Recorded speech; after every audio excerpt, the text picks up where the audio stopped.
Hello everyone. The second generation games stand out for their rich regions, being the only Pokemon experience to date, including their remakes, that features a post-game filled with new gym leaders. Unfortunately, the game's difficulty curve isn't very steep, which is great for our current series, because the Kanto gym leaders have relatively weak teams, especially compared to the very easy Pokemon Gold and Silver League. As a result, we'll try to challenge the league with each Kanto gym leader and compare their potential to defeat the 5 expert trainers in the game. Why not choose them in the order of their official appearance in the iconic games, starting with Brock from Pewter City and ending with Warning. The following sentence contains spoilers about the 8th Kanto gym leader in Pokemon Blue, Red, Yellow, Gold, Silver, and Crystal. If you've been stuck in a time loop for the past 20 years, please play the game before continuing. Blue and Giovanni. So, we'll take on the role of Ash's companion from the anime, but in the Gold and Silver versions. He seems to lack any knowledge of the trading system, as his key Pokemon never evolved to their final stages. However, he has exploited the fossils from Mount Moon. Here's his team. Graveler is his lead, with both of its stab moves. It's a shame it's not a Golem. Another ground and rock Pokemon is Rhyhorn in its first evolution stage. It's too slow to use Horn Drill effectively, and its special defense is quite poor, but it hits hard. Then comes Omastar and Kabutops, 2 water and rock type fossils, meaning, as some of you pointed out in the comments on the previous video, a quadruple weakness to grass type moves for all his Pokemon. This should already give you an idea of when our trio's journey will end, either in the league or against Red. Moreover, the last Pokemon is Onix, making the team incomplete and again with a quadruple weakness to water for 3 of its members. None of them have decent special defense, so even fire attacks, which they resist to, will still hurt.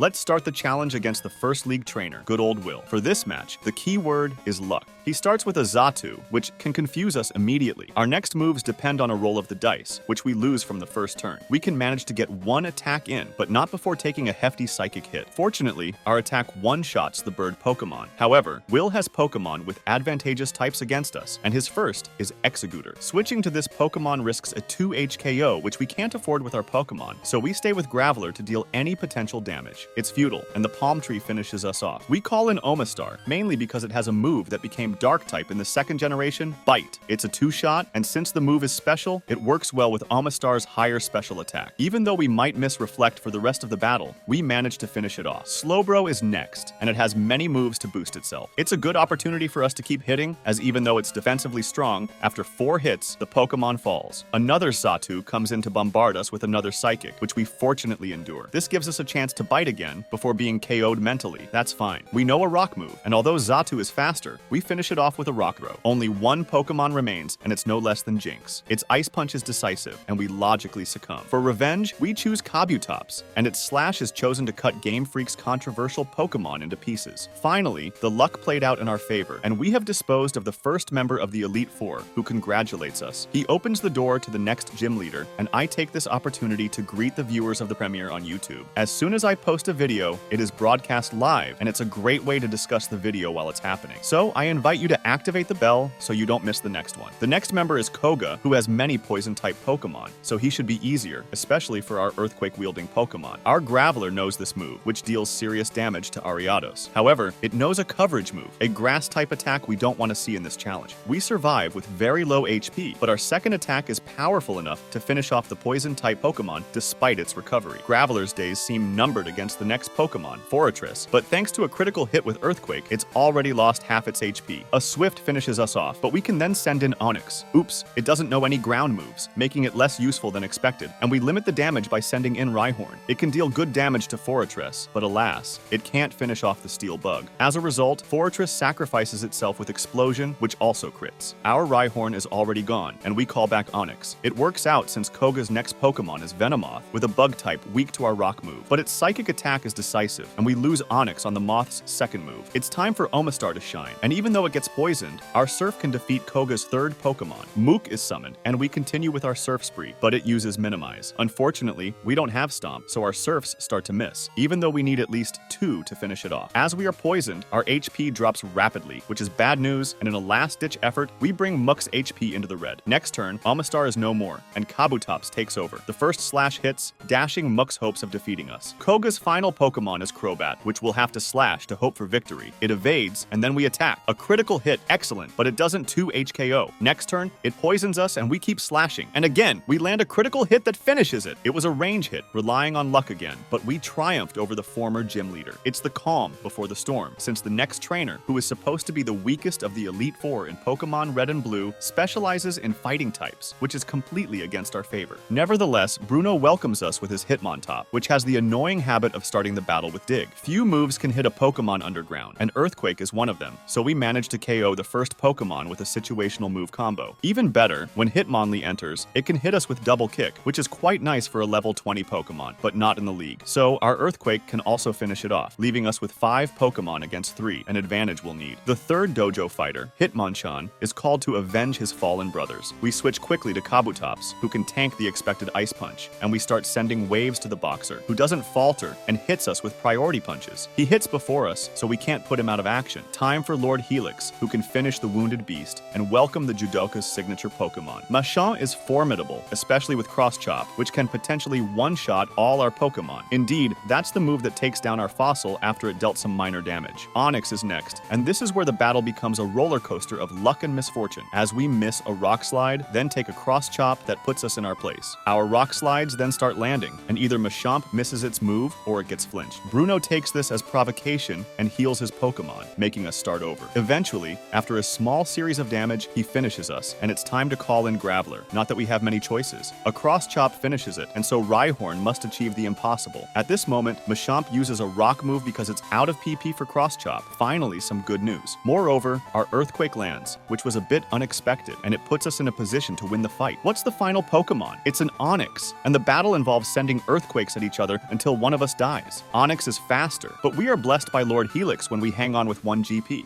That's enough to finish the fight and earn access to the 4th room. It was no walk in the park, especially with Machamp, who on a good day could breakfast on our entire team. But we made it through, and we're going to face Karen and her predominantly Dark-type Pokemon. The battle starts with Umbreon, as usual, and we don't waste any time launching Earthquakes right away, which failed due to confusion. Classic Umbreon battle. The chaos from this defensively strategic and frustrating Pokemon prevents us from attacking multiple times and hits us with Feint Attack, a move our Pokemon hate. We managed to land 2 Earthquakes on it, which is almost an achievement given the circumstances, but it eventually takes us down. Kabutops is sent out to finish off the evolution, but the real threat of the opponent's team enters the field. A bold Vileplume is ready for battle, and we need to weaken it as much as possible since this Pokemon can sweep our team. So we hit it with a Slash, which lands a critical hit and deals good damage, but its Wrath is terrible, and it starts a Petal Dance, which one-shots us, of course. Omastar is fairly fast, so we'll use it to prevent Vileplume from making too big a hole in our team, and its Bite scares the opponent's Pokemon,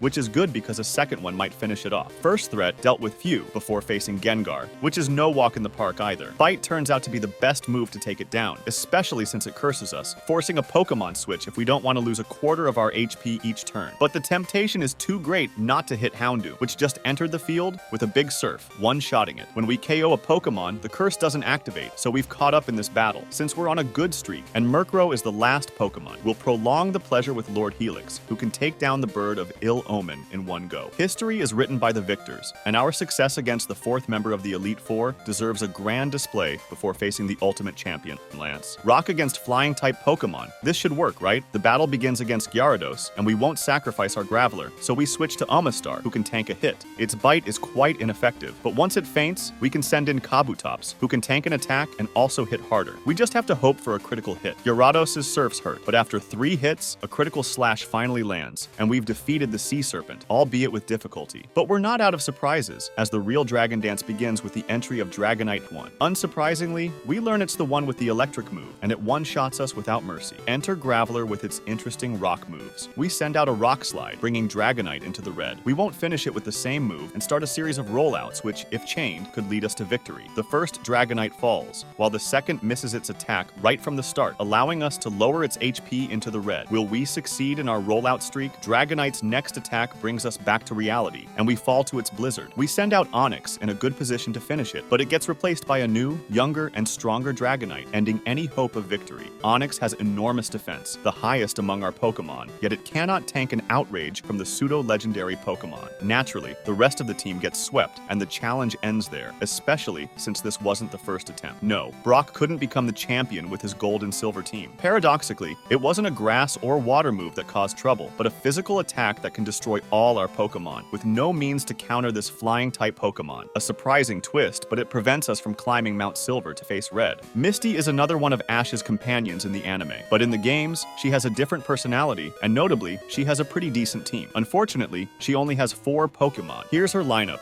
Golduck is her usual lead, meaning it's the first Pokemon she sends out, and to maintain authenticity, we'll do the same and start every battle with Psyduck's evolution. Honestly, it seems like an interesting Pokemon to use, with its Stab, same type attack bonus, Surf, and Psychic to handle various threats. Next up is Quagsire, who, despite its goofy look, provides the team with an electric immunity and has some strong stab moves as well. The third Pokemon is Lapras, a personal favorite of mine, partly because it also has 2 stab moves, but also because Perish Song is a versatile move that can be a lifesaver if the opponent's last Pokemon is tough to beat. Finally, her signature Pokemon is Starmie, which was quite powerful in the early generations, being water and psychic type. It's a shame it doesn't have psychic, but Ice Beam will do the job. Recover will also help stall out some overly aggressive Pokemon, with the support of Confuse Ray, of course. Alright, the team is set, and we can go visit Will and his psychic Pokemon. We start with a matchup between Golduck and Xatu, but we'll switch to Lapras to take down the Wise Bird. Despite taking a critical hit, we manage to withstand a second one, and luckily land our Blizzard, which takes down Xatu in 1 hit. Will then sends out Jinx, which bombards us with Psychic. This is where Starmie comes in handy, as it resists the attack. With a combination of Confuse Ray and Surf, we bring Jinx to low health, making it easy to finish off. Next up is Exeggutor, a grass type, but we have Ice Beam, which takes it out in 1 hit. The same goes for the second Xatu, which falls to Starmie's high special attack and is sent back to its Pokeball. Slowbro is Will's final Pokemon, and we start by confusing it before realizing with horror that it's boosting its stats and might become unstoppable if we let it. It's time to bring in Lapras, who delivers a Requiem like Mozart. Lapras faints to Slowbro's attacks, but with 3 turns left, Golduck copies Slowbro's boosts just in case. Another victory for Misty, who can now continue her journey in the Pokemon League by facing her former colleague, Koga. Koga starts with Ariados, who is mediocre at best, but the spider tends to use Double Team, making the battle more challenging as our first Psychic hits hard, but we miss the following attacks, allowing it to heal a bit. Fortunately, we land another hit. The next Pokemon is Venomoth, but unfortunately it's faster and takes us out before we can use Psychic. We then send out our star player Starmie, who takes down the bug with Ice Beam. Forretress is next, and we keep using Ice Beam while confusing it to avoid an explosion. Eventually, an Ice Beam freezes it, allowing us to secure a victory. Next up is Crobat, who's faster and evasive, but our Ice Beam lands, putting it in the red. Koga heals his Pokemon, making us start over, and with its Double Team, Crobat becomes a real pain, poisoning us in the process. Disappointed but not surprised, we finish off Koga's Crobat and face Muck. We switch out Starmie for Quagsire, who can handle Muck with Earthquake, sending Koga to the Shadow Realm. Well, not quite, but we secure another victory and move on to Bruno. Bruno opens with Hitmontop, who uses Dig, but we're faster and land a solid Psychic, making it tremble but not fall. It retaliates with its ground move, but we finish it off and Hitmonchan comes out. Psychic deals significant damage again, but we receive a Thunder Punch. The next Pokemon is the third member of the trio, and we deal with it in the same way, but it's faster, and High Jump Kick sends us off the field. Time to send out our Sprinkler System, aka Starmie, who uses Surf to take down the Kickboxer. Onix is next, and 1 Surf takes it out. The final Pokemon is Machamp, and we confuse it to make it hurt itself with its high attack. It uses Rock Slide, but we respond with Surf, which it resists. Another Rock Slide convinces us to heal, but victory is only a matter of time, and soon we wash away the fighter, defeating Bruno. We heal up before facing Karen. The battle starts with Umbreon, and honestly, its playstyle is unsettling. We switch to Lapras to settle things with Perish Song, and despite 2 sand attacks, it sings. 3 more turns to endure Umbreon, unless Karen switches it out. We bring in Quagsire to celebrate, setting up with Amnesia and Rain Dance, but Umbreon is recalled for Vileplume. We get greedy and try to surprise it with Earthquake. Our special defense boost isn't enough, and we fall to Vileplume's Petal Dance. The wrath of the Mushroom Plant is unleashed, and we call in Golduck. Unfortunately, it only has 1 Psychic PP left, so it won't be a 2-hit KO, as Surf can't finish Vileplume. Our second Pokemon falls while Karen still has her whole team. Ouch. We eventually deal with the grass Pokemon, and Umbreon returns to the field. We try to play its game with Confuse Ray, but it fails, so we recall Lapras. The Pokemon uses Surf, dealing decent damage, and we just need another one. But Umbreon's tactics, including Confusion and Sand Attack, make things tricky. When our second attack lands, it doesn't finish Umbreon. We retreat again, letting Starmie take over. Despite taking a feint attack, it finally removes Umbreon from the league. Murkrow is next, and we can relax a bit as our Ice Beam one-shots it. Gengar is next, but it likes to sacrifice itself with Hearse. We finish it off with Surf, and since we need to KO Houndoom in one hit to avoid losing HP, we use Surf again to win. What a battle! The Elite Four members who rely on luck are the worst, and yes, we're looking at you, Agatha, but we now have access to the final room, usually occupied by the league champion Lance. Can Misty challenge the Dragon Master who flies and breathes fire? The opening is always against Gyarados, which isn't a bad matchup for our team, but Golduck and Gyarados mostly exchange pleasantries at the start, as Psychic isn't very effective, and Gyarados' Surf barely scratches our Pokemon. The first to realize this is the opponent, who then uses Hyper Beam on our Pokemon, which doesn't take it well. Since we're slower, Gyarados lands a second one, knocking out Golduck. Starmie steps in, and its Ice Beam sets things straight before Lance sends out his first Dragonite. Huge mistake, as our Ice Beam one-shots it. He then sends out the same Pokemon again, and we deal with it similarly. Finally, a Dragonite 3 levels higher, Ice Beam also one-shots it. Now there are 2 Flying-type Pokemon left, weak to water attacks, Misty's specialty. So, 1 Surf for Charizard, and 1 Surf for Aerodactyl, and Misty joins the Hall of Fame. A well-deserved victory, mainly thanks to Starmie. But can Misty push her luck all the way to Johto, to a mountain east of the region, where a rather taciturn trainer is training? Let's see if Misty can measure up to Red, 3 years after the events of Pokemon Red and Blue. The battle starts with Golduck against Pikachu, and the only sensible move is to switch to our electric immunity, the brave Quagsire. We can then hit it with Earthquakes, and if Red uses heals on this Pokemon, it's all the better for us. Naturally, Red's next Pokemon is a Grass type, and Venusaur takes over. It uses Solar Beam, which takes 2 turns, allowing us to use Earthquake, which doesn't do much damage. Worse, if we foolishly summon Rain, the opponent will just use Giga Drain, recovering HP. Unsurprisingly, Quagsire falls to the strongest grass move in the game, and we send out Starmie to try confusing the opponent. It fails, and the Starfish gets one shot. Same story for Golduck and Lapras. Yes, the challenge ends here for our Water-type expert, because Red not only has a higher level Venusaur than all her Pokemon, but even if there was a chance to beat it, Espeon or the Gen 2 King Snorlax would finish the job. But can the third gym leader do better?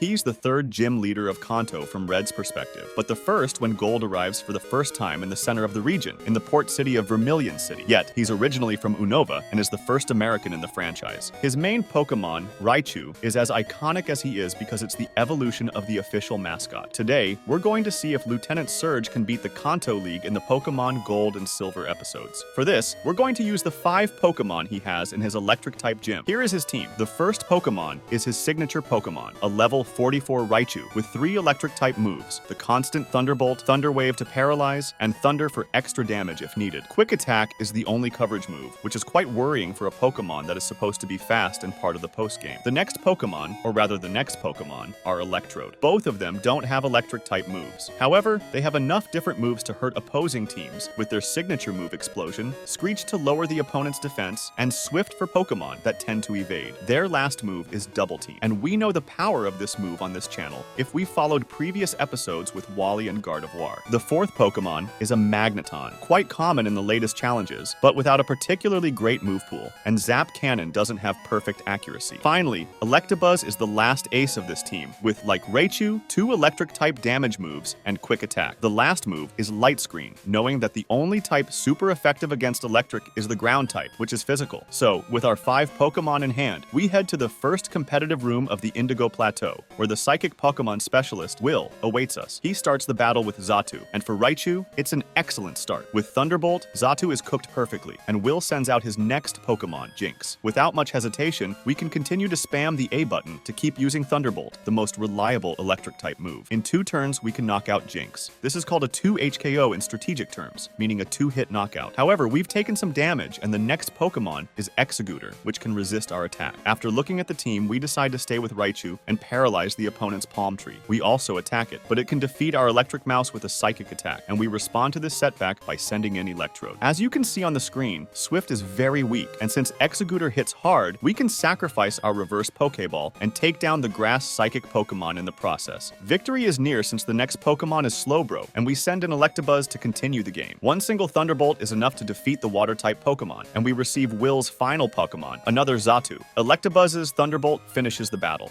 Will acknowledges his defeat at the White House and lets us pass to face the newly promoted League member, Koga. The former guardian of Fuchsia City has changed a lot since he stopped using coughing. We face him with our Raichu, and the latter continues to use Thunderbolt against the council members Ariados. This move would have been a complete success without the usual double team move, which prevents our Raichu from chaining with a second attack since it misses the latter. No big deal, it's only a matter of time. And in the next turn, the spider flies off to other skies. Fortress is much harder to defeat, so we paralyze it first. But our electric attack is actually quite powerful, so it's a 2 HKO. Venomoth is called to the center. And again, Thunderbolt gets the job done with another 2 HKO. The dream of sweeping Koga might be questioned when Muck arrives on the field. Not only is our Thunderbolt not a 2 HKO, but this Pokemon scores a critical hit with its poison move.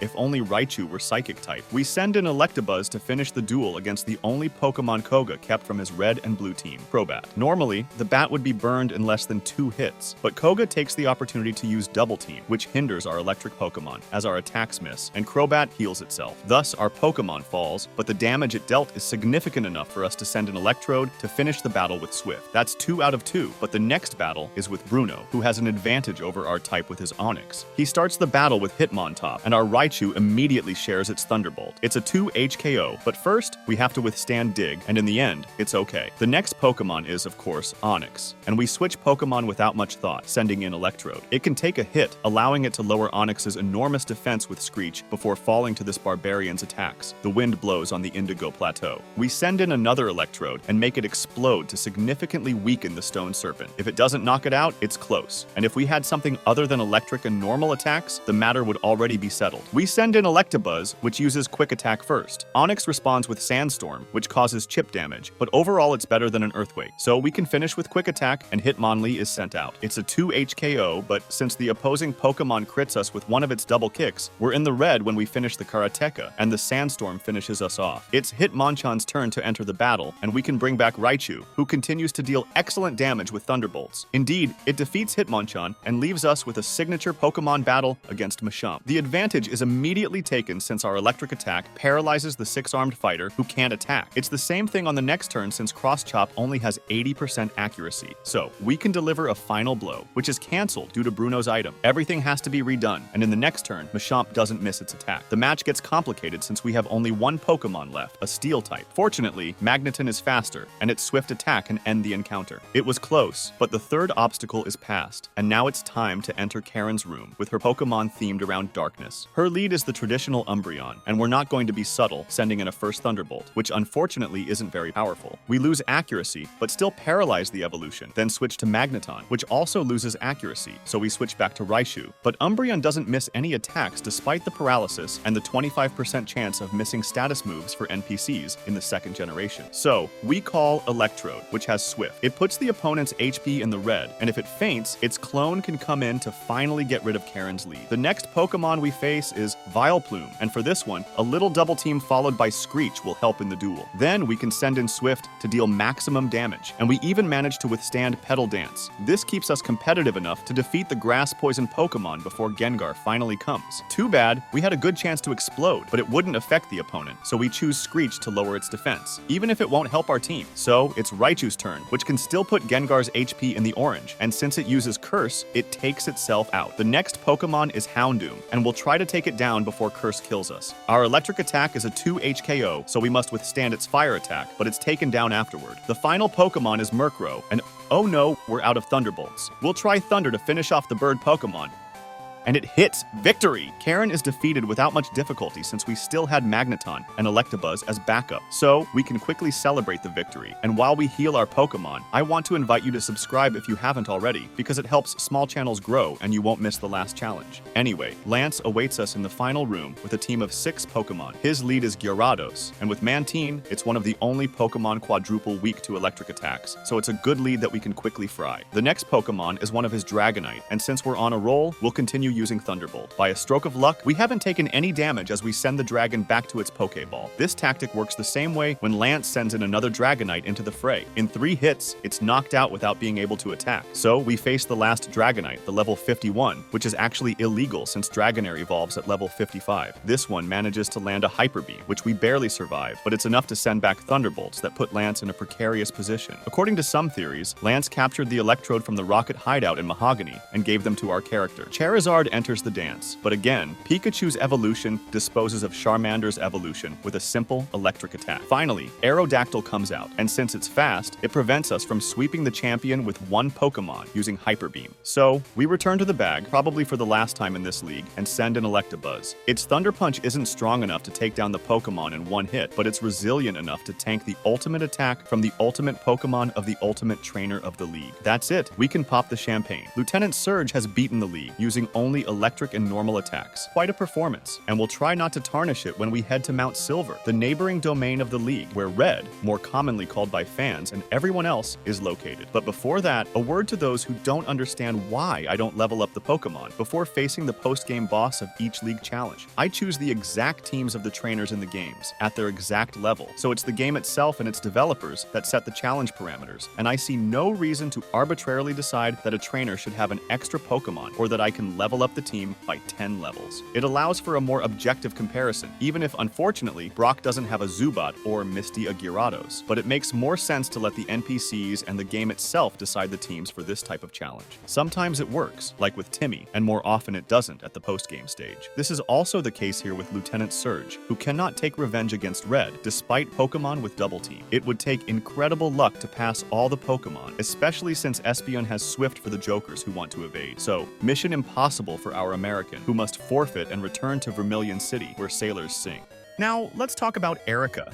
We're not talking about an oil tanker flying the Maltese flag stranded off the coast of Brittany. Wrong, Erika. Today, we're talking about the gym leader of Celadon City, an expert in grass-type Pokemon. She dresses in a kimono and seems to represent the traditional beauty of Japan. In the games where she appears, she can be faced as either the 3rd or 7th gym leader, but officially, she is the 4th gym leader of Kanto, following Lieutenant Surge. Today, we're going to see if we can beat the Pokemon League in Gold and Silver, which is also based in Kanto, using Erika. To keep the same rules as with previous trainers, her team will be exactly the same as in the 2nd generation games, with the same levels. If her performance allows it, she will have an exhibition match with Red at the top of Mount Silver. But first, let's take a look at the team. This gym leader, who is surrounded by cannons in her gym, uses during the return to Kanto in Generation 2. Her first Pokemon is Tangela, level 42. Unfortunately, it only has grass-type moves, but those who watch the episode on Butterfree on this channel know that with Sleep Powder in an adventure, anything is possible. Even in future generations, this sleep-inducing move is used on its evolution, Tangrowth, in competitive play, unless it's using an Assault Vest set, since the special defense of this evolutionary line is quite weak compared to its physical defense. The second member of the team is Victreebel, with interesting offensive stats. Unfortunately, the moves chosen for it are disappointing, as Acid is preferred over Sludge Bomb. Even its Stab Grass move is weak, with Razor Leaf having only 55 power, whereas Solar Beam would fit well with its Sunny Day set, since it has Sunny Day and Synthesis. Unfortunately, abilities were not yet introduced in the 2nd generation, a missed opportunity as Victreebel can have Chlorophyll, which doubles its speed in the sun. So let's move on to the 3rd Pokemon, which does not reassure us much. It's Jumpluff, a Pokemon that doesn't have much to offer in battle, and its moveset is not very glorious. Mega Drain and Giga Drain are almost the same move, perhaps a nod to the TM Erika gives in the 1st and 2nd generations, but for type coverage, we can forget it. Cotton Spore is a Wish version of String Shot, and Leech Seed is about the only move that is reliable. There are good grass-type Pokemon among the first 250, but unfortunately, Erika's ultimate Pokemon is Blossom. The only positive point is its moves. While we may regret the lack of coverage moves, making Victreebel's Acid the only non-grass offensive move, we can admit that Solar Beam with Sunny Day is powerful, and Petal Dance is also a good stab move for this Pokemon. Synthesis is useful, but knowing that all the champion's Pokemon are flying type makes the victory against him already complicated. Anyway, we've talked enough. It's time to return to the Indigo League to gauge Erika's power in the 2nd generation. The first trainer is Will, with his Psychic-type Pokemon. He starts with Xatu, and we send out Erika's first Pokemon, Tangela. The flying type is problematic, but we will still try to use our lead by putting the opponent's Pokemon to sleep. However, Xatu confuses us, preventing us from attacking. Not an optimal start, but we'll still try to put it to sleep. We receive a powerful Psychic, and since luck is not on our side, we miss our second move, leaving us with only 2 GP. Xatu takes advantage to finish us off, and we already need to send out a new Pokemon. Victreebel can take a Psychic from all the opponent's Pokemon, but has the only move not resisted by Xatu. We send it out, and fortunately, it is faster, but its acid only does 1/3 damage. This is problematic, as Xatu then uses its usual Confuse Ray. We then send out Jumpla, which fortunately can withstand a Psychic, though it appears to be a 3 HKO. Since our moveset is terrible, and I must admit I didn't know the utility of Cotton Spore before this match, we first use Leech Seed to drain the lead Pokemon's HP. After the second Psychic, we try the move in question, which lowers Xatu's speed. We are eventually KO'd, and Blossom is called in. We will try to finish off this Pokemon, which counters almost our entire team, but unfortunately, Petal Dance doesn't one-shot it. We become confused, and we have to rely on Leech Seed to finish off this troublesome bird, which took down 2 of our Pokemon. Will then sends out his second Pokemon, Jinx, a Ice-type Pokemon, as if we hadn't struggled enough. We will try to use our Solar Beam, so we set up Sunny Day, but by the second turn, Jinx uses Ice Punch to KO our Pokemon. We have Victreebel left, but unfortunately, as if that wasn't enough, our opponent also knows Psychic, which one-shots our last Pokemon. Well, that was the first attempt against Will, and it doesn't bode well as he steamrolled us. But can we optimize our plays to overcome him? By sheer luck, as Jean-Claude Duss would say. So, we will restart the league, improving our game since in the first part, we were still discovering the team. We still start the battle with Tangela, and in the first duel, Xatu prefers using Psychic over Confuse Ray. While it's painful to take such a hit, we managed to put the bird Pokemon to sleep, allowing us to set up a Pokemon. We take advantage of the bird's nap to bring in Blossom. It sets up the sun, and then uses Solar Beam. The damage is relatively good, allowing our Pokemon to 2 HKO the Totem Bird, a small achievement considering the difficulties we faced earlier. Will then sends out Jinx, which we now know well, and it's surprising that it's also a 2 HKO, especially since its Ice Punch cannot KO our Pokemon, which can then defeat the first 2 Pokemon of the league. Unfortunately, the next Pokemon is Exeggutor, a Pokemon that would have been good for the team honestly, and our moves are quite ineffective against this Pokemon, which can KO us. We then send out Jumpla, but since it's quite useless, it is KO'd in 2 hits, having little chance to do damage. We still have 2 Pokemon left, and we choose Tangela to deal with Exeggutor. We try a Sleep Powder, which luckily puts the Palm Tree Pokemon to sleep. We can then finish off the opponent without taking damage. The victory is short-lived, as Will sends out his 4th Pokemon, which is also his strongest, Xatu. The trauma from the first battle resurfaces again, especially since the opponent's Pokemon is faster. In 3 Psychics, it destroys our entire team, and it's back to square one for Erika. As you might have guessed from the video's time code, failure in this challenge was inevitable. The 4 Pokemon of this gym leader share a type with too many weaknesses, putting them in a bad position right from the first league member. With a terrible moveset typical of GSC, the mission is impossible. The other battles I attempted with Erika led nowhere, as the likelihood of Xatu not confusing us on the first turn is low, and we must be able to put it to sleep afterward. 0 points for the Celadon City gym leader, but the series only makes sense if all episodes follow the same rules, which might be too harsh for Erika. The advantage is that we won't wait long to answer this question.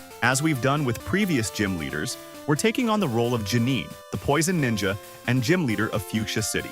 In the second generation games, she replaces her father, Koga, who has joined the Pokemon League. So today might be our chance to see them meet, which is a pretty unique occurrence. As a master of camouflage, Janine's team consists of 5 Poison-type Pokemon. Let's take a look at her lineup for this battle. It's not exactly impressive. Her first Pokemon is in Crobat, and it's already 4 levels below the league's first Pokemon, sitting at exactly level 40. Its move pool is underwhelming. Confuse Ray and Supersonic are redundant. The stab attack wing attack isn't particularly strong. And Screech feels more like the sound of teeth grinding as we look at Janine's team. If you're hoping the rest of her team is more powerful, you're out of luck. Her second and third Pokemon are both Weezing, also at level 36. While their moves are somewhat interesting, using moves like Smog and Sludge Bomb, one has to wonder, is Smog really a fitting move for a post-game gym leader? Self-destruct is a decent backup option if you're cornered, but still. Her next Pokemon is Koga's lead Pokemon from the league, but 8 levels lower. Ariados isn't exactly a powerhouse, and this one is even weaker. To make matters worse, it uses moves like String Shot, which is nearly a signature move of Caterpie, and Scary Face, which feels more suited to a Team Rocket grunt than a gym leader. It's another swing and a miss, with this Pokemon sitting at level 33. Does Janine's last Pokemon redeem her team? Spoiler alert. No, not at all. Even though it's arguably her strongest Pokemon, its level is far too low to make a difference. You have to wonder what it can do against opposing Dragonite. Tickle them? All in all, you've seen the dire state of her current team, and it's worth questioning why this lineup even exists in a game as iconic as Pokemon Gold and Silver. For me, this is one of the biggest flaws of these games. It's not a deal breaker, of course, but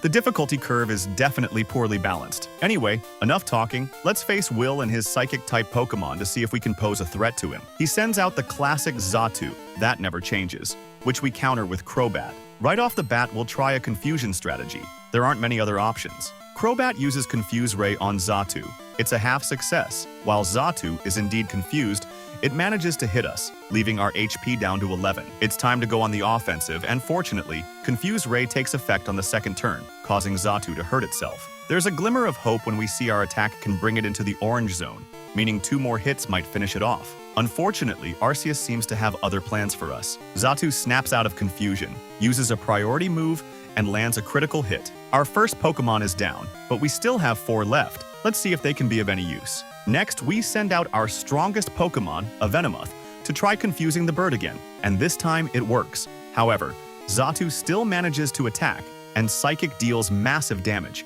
knocking out Venomoth almost as quickly as it entered. It's a clean 2-0 so far, and now Ariados steps up again. At its level, there's no chance it can outspeed Xatu, and it gets one-shotted by Psychic without even landing a hit. Ouch, ouch, ouch. That leaves us with 2 Wheezing, and the first one is sent out as a sacrificial lamb to take down Xatu. But for that to happen, it would need to outspeed the bird, which, as you might guess, it doesn't. This attempt also ends in failure. It doesn't take a genius to see that we're struggling against this Psychic-type Pokemon. At this rate, it's unlikely we'll win this battle, but we'll give it another shot. Who knows, maybe with a bit of luck we can pull it off. We restart the match the same way, but this time, Psychic hits directly. And if you have a sensitive heart, don't watch the massacre that follows. Yes, you're not dreaming. Janine doesn't even stand a chance. And even if by some miracle we manage to take down the first Xatu, there's still a second, stronger one waiting, along with an entire roster of Psychic Pokemon that can sweep our team and make this video obsolete. Since there's a little time left before signing off, let's try ranking the challenges we've completed so far, a sort of homage to Dro's 11. You'll notice that quite a few trainers have managed to beat the league but still faced overwhelming raids. They're in the top tier. Below them are those who couldn't beat Lance, including trainers like Brock, etc. Unsurprisingly, today's protagonist will remain at the bottom of the rankings alongside Erika, who also failed to beat Will. Let's make room for the 6th gym leader. She is the renowned Psychic-type gym leader from the Kanto region, and we all remember her gym, located adjacent to the Saffron City Fighting Dojo, which was once guarded by a Team Rocket member until Giovanni left the Sylph-Combard building. In the anime, it was with the help of a haunter from Lavender Town's Pokemon Tower that Ash managed to earn Sabrina's badge. Today, we're going to take on the role of this trainer to see if she could have defeated the Kanto Pokemon League in the Pokemon Gold and Silver games. Let's not forget about the creation of the tier list, which ranks the trainers of the region based on their performance. Losing at the first level would be a rather sad outcome, wouldn't it? So, we're equipping ourselves with Sabrina's 2nd generation team, which consists of only 3 Pokemon. The first one didn't exist in the red and blue versions. It's Espeon, the Psychic-type evolution of Eevee. This Pokemon knows moves like Sand Attack and Quick Attack, and it benefits from the Psychic Attack, likely learned in Saffron City from Mr. Psychic's house. The second Pokemon is Mr. Mime, a familiar face in the anime, where he plays a fatherly role to Ash back in Pallet Town. Mr. Mime has also the move Psychic, and it has moves to protect itself given its relatively low defense. This tendency to have a low defense is common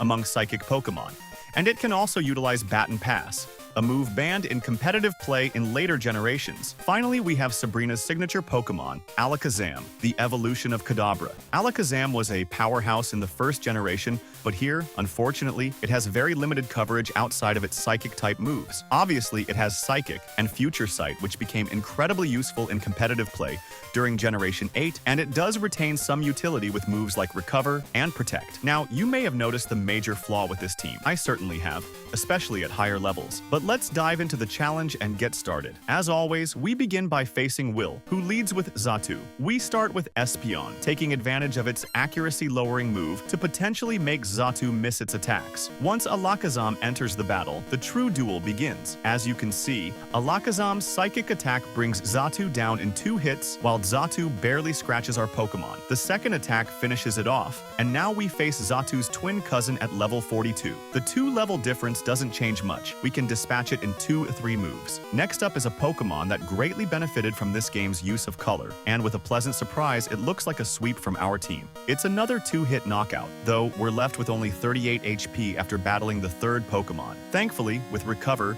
we can regain half our HP and continue without much worry. Psychic once again proves effective against the tropical Pokemon, with a Dragon-type addition introduced in Generation 7. We have 2 Psychic moves left to deal with Slowbro, a Pokemon known for its bulk and boosting moves. Unfortunately, we're down to our last attack, so we'll need to be patient. After some strategizing and healing during the waiting of Future Sight, we hope to manage to secure a 6 Sneasel win. It would be solid start. Unfortunately, it is not enough, and after feeling 2 body slams on its face, Alakazam comes back to its Pokeball. We can call back Espeon, which will ensure the victory with Swift. Congratulations, the first fight is won, against a trainer with the same type as us, and we can proceed in the league. It feels good because it has been a while a gym leader did manage to get to this stage. We heal our wounds, and we can fight Koga, an old co-worker who, unfortunately, doesn't have the best team to counter us. Espeon steps up again, and with a single Psychic, Ariados is sent scurrying back to its web. The next Pokemon, Forretress, resists our attacks, so we resort to Sand Attack, which proves ineffective when Forretress uses its Meteor Mash unaffected by accuracy drops. Still, Psychic proves powerful enough to potentially 2-HKO it, allowing us to remove the threat before it can explode. We remain at full strength with all 3 Pokemon intact. Crobat is next, and another Psychic attack quickly disposes of it. With only 2 Pokemon left, one of them is Janine's Pokemon, Venomoth. Psychic's super effective nature against poison types ensures a quick victory. Lastly, Muck comes in, but it's no match for our team. Koga is defeated, thanks to a sweep from Espeon. Now, we want to see other Pokemon, so for the next battle, we're going to put Mr. Mime in the spotlight. Bruno sends out his Hitmontop, and on the switch, it uses its usual dig move. Since we're faster, we can set up a Reflect to reduce physical damage, and as a result, Dig only deals 13 points of damage. That's it, we can finally attack. And with a simple Psychic, the most balanced early game evolution is knocked out. Next up is Onix, which isn't exactly known for having a strong special stat. So, the classic pattern: Psychic, one-shot, Hitmonchan, Psychic, one-shot, Machamp, Psychic, one-shot, Hitmontop, Psychic. Oh wait, it gets off a Mach Punch first, which has priority. Then, Psychic, one-shot. Bruno's Pokemon got obliterated, while all the Pokemon on our team are almost at full health, except for Alakazam, who fainted once against the league's tankiest type. Well, the tankiest type so far because the 4th league trainer has a type that was brand new at the time, the Dark type, created specifically to counter Psychic types. Will our Pokemon be able to take her down? We're about to find out. Let's kick things off with a little duel of evolutions. I'd even call it a 2nd generation evolution showdown because there's nothing more Eevee-esque than Umbreon and Espeon. Incidentally, they share a lot of moves like Sand Attack and Quick Attack. Here, we have Swift, while Umbreon prefers Feint Attack, which can't miss and is Stab for it. As you can see at the start of the battle, we only have one move that can hit Umbreon, and it's very weak. Meanwhile, it can confuse us and lower our accuracy, though the latter doesn't really matter here. Unfortunately, we just keep using Swift as much as possible, but eventually, it'll attack us, which spells the end. It would take an enormous amount of luck to defeat this Pokemon,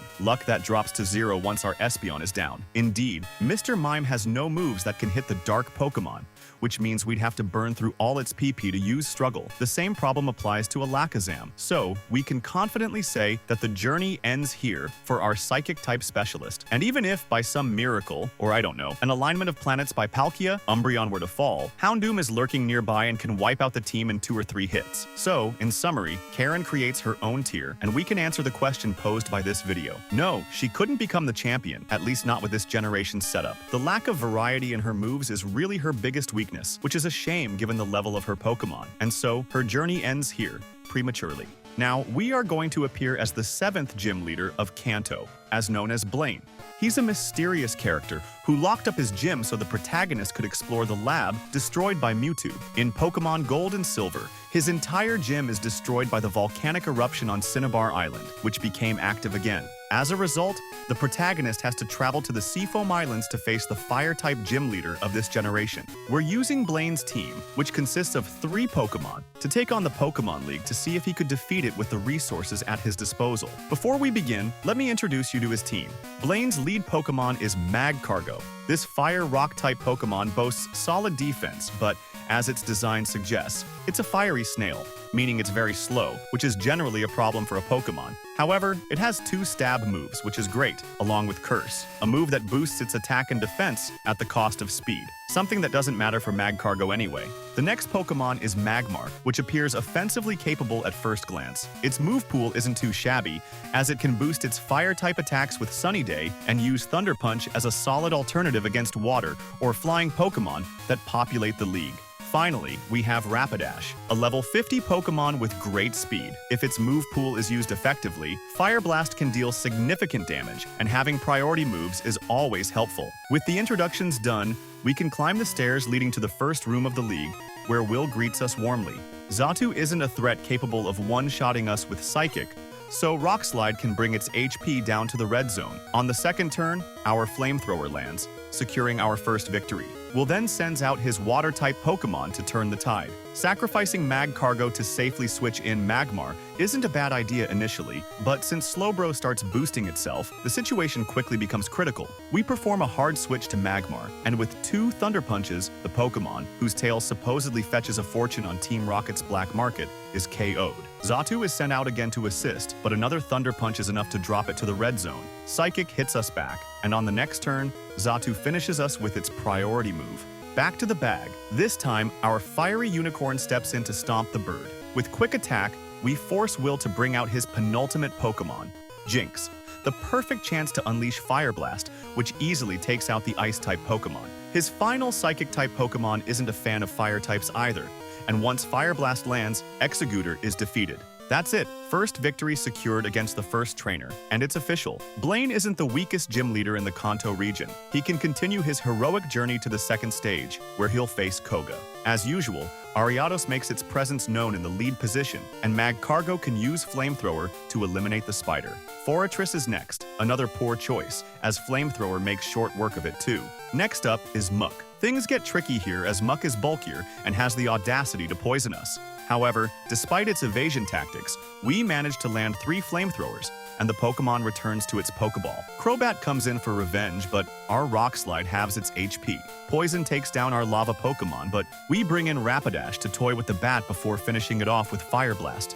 The final Pokemon, Venomith, doesn't stand a chance, forcing Koga to forfeit against his former colleague. Blaine's progress is solid, as he now faces Bruno, the fighting-type specialist. Bruno starts with Hitmontop, which opens with Dig. We switch in Rapidash, which tanks the super effective attack surprisingly well. Fire Blast pushes Hitmontop into the red, but we have to endure another Dig before finally taking it down. Onix is sent in to counter our fire types, but luckily, our Fire Blast burns it, cutting its earthquake damage significantly. At the end of the turn, the burn finishes it off. Rapidash performs admirably in the first 2 duels, and against Machamp, it continues to excel, pushing its HP into the orange. Magmar takes over, even though Bruno heals his Pokemon. Machamp is eventually weakened enough, leaving us with 127 HP as Hitmonlee enters the battlefield. Magmar summons the sun, boosting its fire-type moves, and its Fire Punch drops Hitmonlee to the red. Hitmonlee retaliates with High Jump Kick, but we're faster and defeat it with the next attack.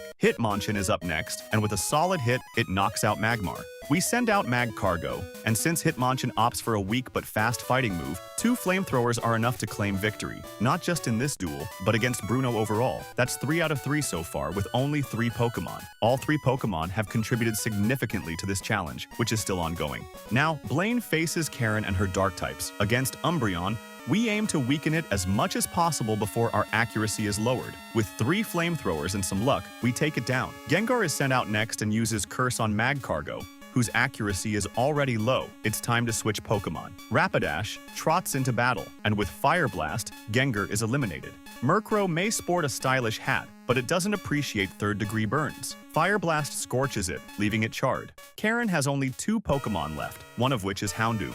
Thank you, Game Freak, for giving Blaine a Pokemon he could have had, but alas, it wasn't meant to be. Rapidash continues to use Fire Blast, landing all 3 times and taking down Houndoom, unless Karen heals it. We run out of PP and Houndoom defeats us with Crunch. Magmar steps in and finishes the job with Thunder Punch, leaving Karen's final Pokemon, Vileplume. It's no match for our team, and Karen's Pokemon join the grand bonfire lit by Blaine's team. Will the lack of Water-type Pokemon, proportionally to the whole Pokédex of the game, help Blaine to become champion?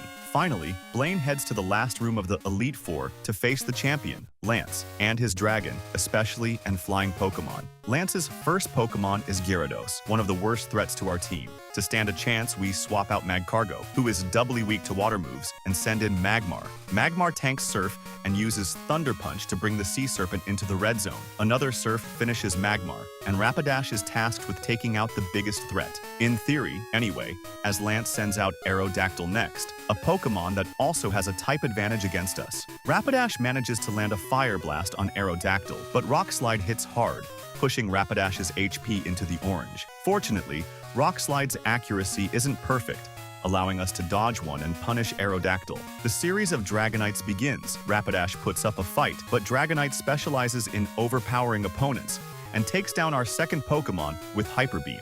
Back to the bag for our last Pokemon, Magcargo, who has a stab advantage against Lance's entire team. Magcargo tanks a Thunder, and we use Curse to boost our stats. Dragonite attacks again and misses, so Rock Slide takes it down, showcasing Blaine's commendable performance in this tough matchup. Even better, the next Dragonite fails to KO us with 2 Hurricanes, while we eliminate it with 2 Rock Slides. Finally, the level 50 Dragonite, the strongest Pokemon in the league, ends our hopes with Outrage. This battle you've seen is Blaine's best attempt against Lance. Usually, Gyarados does more damage. Aerodactyl lands all its Rock Slides, and the level 50 Dragonite sweeps without issue. And so, the challenge ends here for Blaine, who fought valiantly all the way to the final trainer of the league. His Monotype team reached the pinnacle of the league, and he deserves credit for that.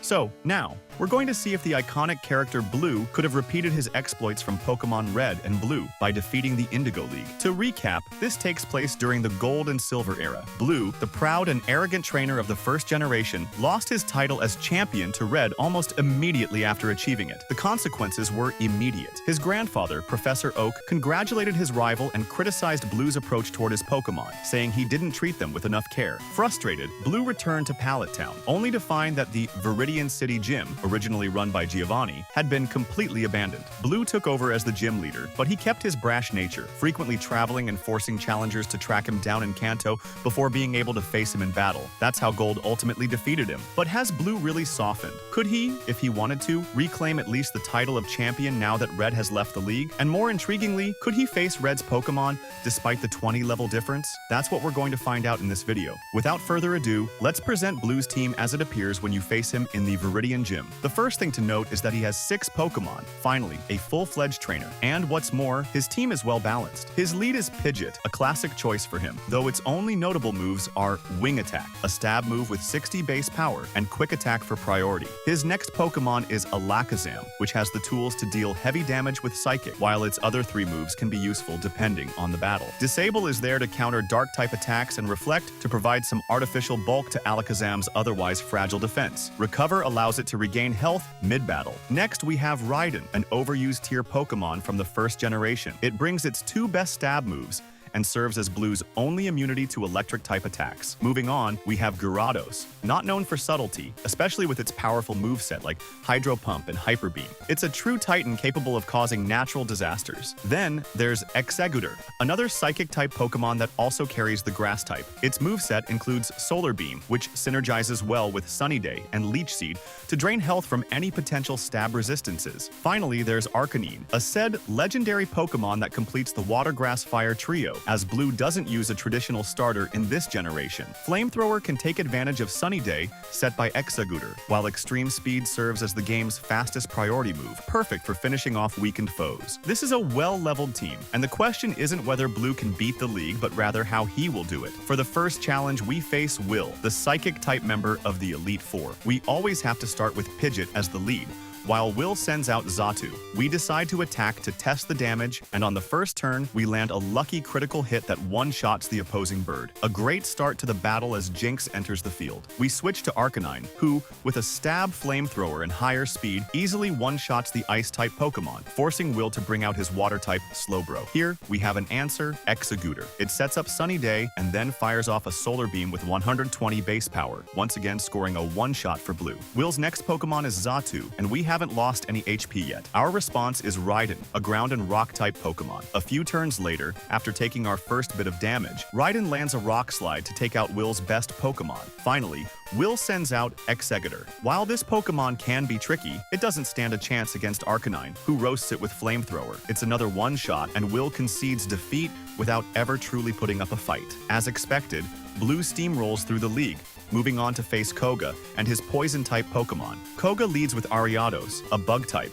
so once again, Wing Attack is the first move we use. It's an instant one-shot. No surprises there. Against Forretress, we bring in Arcanine. This battle is almost identical to the one against Will, and though Forretress tries to set up entry hazards, Arcanine's quadruple effective fire move incinerates it instantly. Koga's next response is Muck, a Poison-type. Raiden takes the stage again, enduring Spike's damage but countering with a Stab Earthquake that makes quick work of the sewer-dwelling Pokemon. Desperate, Koga sends out Crobat, which attempts to stall with Double Team, but luck is on our side, and a Rock Slide flattens the bat. Finally, Koga's Venomoth poisons us before going down, which is a problem I decided to impose myself another challenge. I decide not to heal my team to keep the league run fair. Speaking of challenges, Bruno is up next. As usual, Bruno's reputation precedes him. He's not particularly impressive. Pidgeot faces Hitmontop, and a super effective Wing Attack one-shots the fighting-type Pokemon. When Bruno sends out Onix, we switch to Gyarados. Despite taking a Rock Slide, Gyarados' Hydro Pump obliterates the Rock Snake. Bruno sends in Hitmonchan, but we counter it with a flying Pokemon that shrugs off its Thunder Punch. Once again, Wing Attack does the job. Machamp enters the field. Though it lands a Rock Slide on Pidgeot, it still falls to 2 Wing Attacks. Finally, Hitmonlee follows, and the same move takes it out too. Bruno's battle ends in a flash, with Blue barely breaking a sweat. Blue really doesn't have any trouble here, and if it hadn't been for the Onix, we probably wouldn't have needed to switch Pokemon during the battle. In any case, Marion greets us next, and this trainer starts the fight with Umbreon. We immediately switch out to avoid taking damage on our Pidgeot. Instead, we go with Arcanine, since it knows Swift, just in case Umbreon tries to use Double Team. In 3 hits, the evolution is knocked out without using a single evasive move. The work was clean, and Marion sends out her Gengar next. We'll need to dig into our bag for this one and send out our Psychic Pokemon, Alakazam. On the switch, it loses half its HP, which works in our favor since we can finish it off with a single Psychic. Plus, when we KO a Pokemon, we don't get cursed, so it's perfect for us. Then comes Murkrow, which completely walls us. But that's not a problem. We have enough Pokemon to deal with it, and here, Gyarados is the choice. It takes minimal damage on the switch, so with a single Hydro Pump, it can take down the ill-fated bird before facing Vileplume. The Grass and Poison Pokemon now has to face Arcanine. It plays its hand well by paralyzing us, which gives it a chance to land another attack before taking our Flamethrower, which completely incinerates the parasitic plant. Finally, it's a fiery showdown with dogs at the end of the battle, and with extreme speed, Arcanine takes the upper hand, not even being hindered by its paralysis. Victory is complete. We still have all our Pokemon before facing Lance, even though they've taken quite a beating. Will we manage to go through this league without losing a single Pokemon? Lance starts with Gyarados, while we lead with Pidgeot, which only has 66 HP left, so we'll switch in Exeggutor, who is still in good health. Exeggutor first summons the sun before attacking, but unfortunately, I didn't notice that Gyarados had used Rain Dance. As a result, the attack will now take 2 turns to charge, forcing us to summon the sun again. However, Gyarados takes advantage of this to hit us with a Hyper Beam, steadily whittling down Exeggutor's health. Eventually, we manage to take down Gyarados to prepare for the series of Dragonites. Against the first one, we use Leech Seed, but it paralyzes us in return. We're worried this might be the one with Flamethrower, so we switch to Gyarados, but unfortunately, it uses Blizzard, and this turn ends in a critical hit. Gyarados loses a significant chunk of health right off the bat, but attempts to retaliate with Twister, a Dragon-type move that isn't very effective, to be honest. Dragonite counters with Hyper Beam, leaving us vulnerable since we have very little HP left before finishing it off with one last Twister, recovering as much HP as possible with Leech Seed. The next Dragonite comes out, and we anticipate Thunder. We send in Raiden, who, despite being poisoned, is perfect for this move. Rock Slide is the obvious choice, and even though our Pokemon is slower, it manages to one-shot Dragonite, a remarkable feat. Finally, the level 50 Dragonite enters, and things are about to get tricky. Most of our team's HP is in the orange zone, except for Exeggutor, who is paralyzed and potentially weak to Flamethrower. Which Pokemon should we choose to defeat Dragonite? We hope it uses a fire attack, but unfortunately, it chooses Outrage. By some luck, this doesn't one-shot Arcanine. However, its HP is in the red, and although Extreme Speed has 80 power, the likelihood of a critical hit is very low. So, on the next turn, Dragonite defeats the first Pokemon in our lineup. This is absolutely outrageous and somewhat disappointing for the auxiliary challenge, but our options were limited. If we had planned for this specific challenge from the start of the league, we could have optimized our chances even further against the champion. So, we send out Alakazam, who can eliminate the level 50 Pokemon with a single Psychic. The next Pokemon is Aerodactyl, and against the Mastermind, it stands no chance and gets one shot. Aerodactyl's final defense is a Charizard, which is noticeably tougher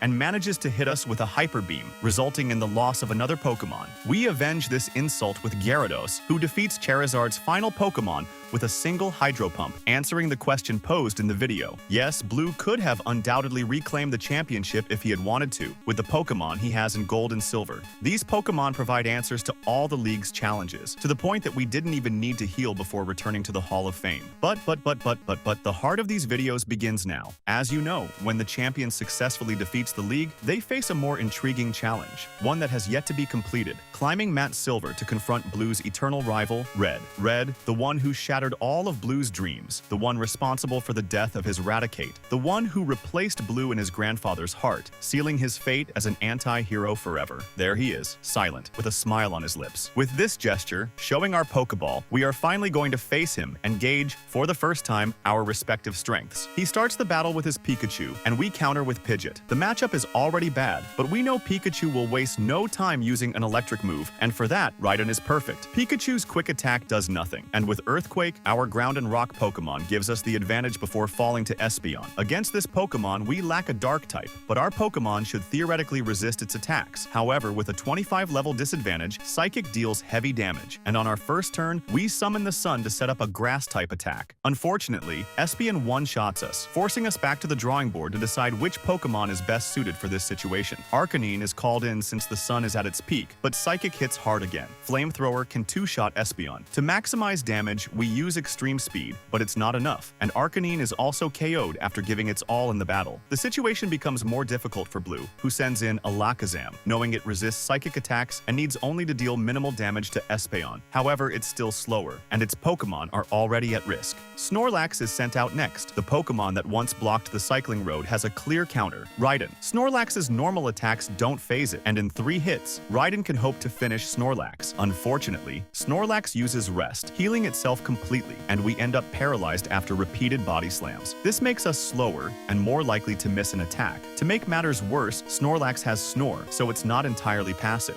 Eventually, we defeat it. Raiden fought hard in this battle, but the 3 starters remain, and our Pokemon is no longer useful. We sacrifice it, but manage to land an Earthquake on Venusaur before it faints. Pidgeot is sent out and uses a Flying-type move, perfectly countering the Grass Poison Pokemon. 2 Pokemon remain for the final victory, Blastoise, and we try to continue with Pidgeot, but switching isn't really an option. Unfortunately, the turtle knows Blizzard, making this fight very difficult. We call in Gyarados, but it doesn't have a good attack to deal with Blastoise, which still has that Ice attack, neutral against our water-flying Pokemon. Hyper Beam is decent, but the recharge turn is a severe handicap. As a last resort, we summon Rain to boost our water attacks, but in hindsight, this was a terrible idea, and Gyarados is KO'd. We then call on Alakazam, whose Stab Psychic lands a critical hit but sadly doesn't one-shot Blastoise. With one last Surf, Blastoise defeats us, granting victory to its master, Red. The first battle was quite epic, but we know we made several mistakes. We'll try a different strategy next time. Still, we can already identify the Pokemon that pose the biggest challenges. The first is obviously Espeon. This type is extremely troublesome without any dark Pokemon around. We're far too hesitant against its Psychic attacks, making it tough to counter. By sacrificing Arcanine, Gyarados, and Pidgeot, we can conserve our Psychic Pokemon while defeating Espeon. However, the next issue is Blastoise, which doesn't fear Alakazam or Exeggutor thanks to its Blizzard attack. In fact, it's the second Pokemon that's difficult to overcome. Even with a few critical hits, I couldn't manage to get past it, so I restarted the battle an uncountable number of times, hoping for a mid-roll or for Espeon to be passive against Exeggutor. And when it happened, I sent out Arcanine to finish off the Psychic Pokemon. However, Blastoise is still present, and there's still no concrete way to deal with it. Only Gyarados can resist it a little bit. So, Gyarados is sent into the battle to chip away at it as much as possible, but as you can see, this tactic isn't very effective. None of my other Pokemon can deal significant damage to it either, while Raiden is essential for Snorlax if we want to do things right. At that moment, I turned off my Game Boy, curled up in bed in the fetal position, and cried. I was convinced that with this team, Blue couldn't defeat Red. However, a few weeks ago, while browsing through my saved footage, I remembered my video on the Indigo League, where every trainer from Pokemon Gold and Silver faced off in a tournament, and naturally, Blue won. After that video, I had planned to do a Blue vs versus Red battle, and instead of recording it on Showdown, I wanted to do it from Blue's perspective. This kind of test became a sort of pilot for the series on Pokemon League challenges. So, I watched it again, and here's the result. A quick clarification though, even though these are Blue's Pokemon, they are different ones I captured, with different EVs and IVs despite having the same levels. Now, on to the battle. Once again, we start with Pidgeot against Pikachu. The switch to Raiden happens automatically, allowing Raiden to finish off the franchise's signature Pokemon. This sets up Espeon, as in the first battle. Here, the switch is logical again. We call on our Executor. This time, Psychic isn't a 2-hit KO, which was more or less the case before with a good roll. Sometimes the attack will be very powerful. Other times, it will be much less powerful, always within the percentage range stated and generally quite reasonable. It might not even be a 3-hit KO when you see the HP we're left with. So, we immediately use Leech Seed to recover some HP, and Espeon uses Reflect, which is more or less the ideal scenario compared to previous attempts. Then we summon Sunlight, and in this duel, we know that using Solar Beam will land. We've recovered enough HP to survive another Psychic, and then, surprise, our Executor lands a critical hit, which not only finishes off Espeon, but also resolves this difficulty in the best way possible. We haven't lost a single Pokemon. Red then reaches for another Pokeball and sends out Charizard, which we've seen very little of in the previous battles. Charizard is countered by our Gyarados, which first activates Rain Dance to weaken its fire moves. In this battle, Gyarados hangs on with 1 HP. Once again, luck, or the RNG, call it what you want, worked in our favor. Gyarados still ends up fainting, but Raiden has a Rock-type move that is 4 times effective, while Flamethrower does practically nothing to Raiden despite its low special defense. At this point, 3 Pokemon are fainted on Red's side, compared to 1 on ours. So far, the trade-off isn't too bad. When Venusaur comes onto the field, we immediately respond with Arcanine. It takes a Giga Drain,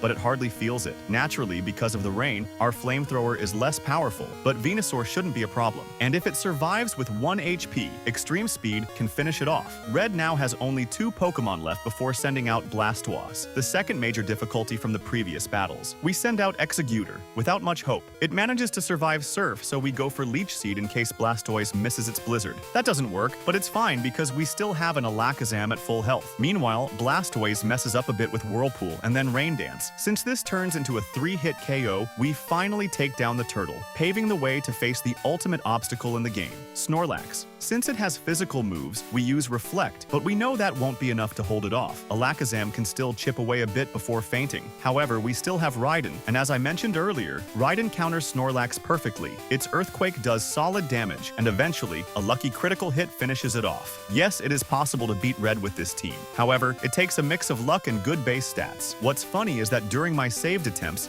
I managed to win this battle on the first try, even though it heavily relied on luck. Meanwhile, I struggled endlessly with the team I used to finish the league, but here we have it, our first trainer who beats Red. So yes, it was possible. Honestly, Blue was the only one who stood a chance, except maybe Silver, whom we've already covered. I hope you enjoyed the final result and were surprised when you saw the earlier defeat against Blue. I hope the extra challenge with the league was interesting. Here, you can see the final tier list of Kanto's gym leaders, with Blue reigning supreme at the top, true to his position. If you've watched this episode, it probably means you've seen the whole series. So, I'd like to ask you a question. Would Johto's gym leaders stand a chance? We know their levels are generally very low, but maybe the last 2 or 3 could hold their own against the first league members. Would that interest you? Feel free to leave a comment, so I can prepare the sprites for a possible video after the holidays. To make sure you don't miss anything on the channel, don't hesitate to subscribe. See you soon for new adventures. Au revoir.